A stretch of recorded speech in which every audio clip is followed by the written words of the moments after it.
Chichen Itza ছিল ষষ্ঠ থেকে ১২০০ খ্রিস্টাব্দ পর্যন্ত মায়া সভ্যতার একটি গুরুত্বপূর্ণ কেন্দ্র, যেখানে বিভিন্ন স্থাপত্যশৈলীর মিশ্রণ দেখা যায়। শহরটি শুধুমাত্র একটি ধর্মীয় ও আনুষ্ঠানিক কেন্দ্রই ছিল না, বরং একটি অত্যাধুনিক নগর ও আঞ্চলিক বাণিজ্যের কেন্দ্রও ছিল।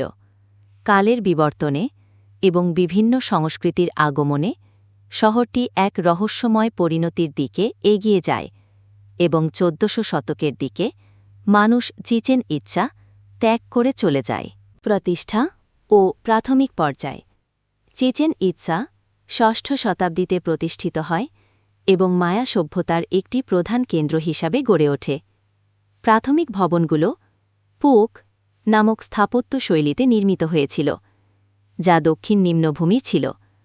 শহরটিতে বিভিন্ন মায়া গোষ্ঠীর বসবাস ছিল, যার ফলে এর স্থাপত্যে বিভিন্ন সংস্কৃতির প্রভাব লক্ষ্য করা যায়। চিচেন ইৎজা একটি অত্যাধুনিক নগর ও অন্যান্য গুরুত্বপূর্ণ স্থাপনা নির্মিত হয়েছিল। শহরটি কেবল ধর্মীয় স্থানই ছিল না, বরং বিজ্ঞান, গণিত, পতন ও পরিত্যাগ।